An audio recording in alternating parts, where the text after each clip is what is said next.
वसई पूर्व परिसरातील सातिवली नाका भोयदापाडा येथे सिमेंट मिक्सर वाहन पलटी झाल्याची घटना रात्रीच्या वेळी घडली आहे।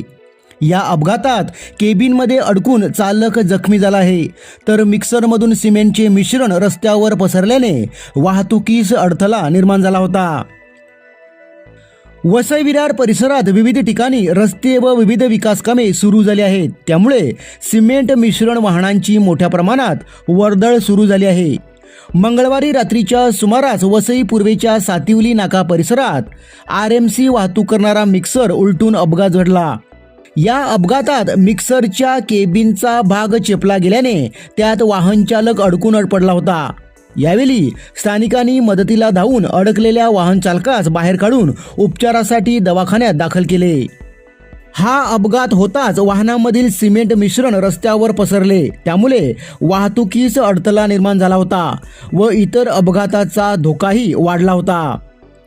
स्थानिकांनी या घटनेची माहिती तातडीने वसई विरार शहर महानगरपालिकेच्या अग्निशमन दलाला दिली असता अग्निशमन दलाचे जवान घटनास्थळी पोहोचून स्थानिकांच्या मदतीने सर्वप्रथम केबिनमध्ये अडकलेल्या चालकाला बाहेर काढून त्याला दवाखान्यात उपचारासाठी नेण्यात आले। याशिवाय रस्त्यावर पडलेल्या सिमेंटच्या मिश्रणामुळे कोणताही प्रकारचा अपघात होऊ नये यासाठी पाण्याच्या फवाऱ्याने संपूर्ण सिमेंट मिश्रण बाजूला करून रस्ता स्वच्छ करून वाहतुकीला मोकळा करण्यात आला।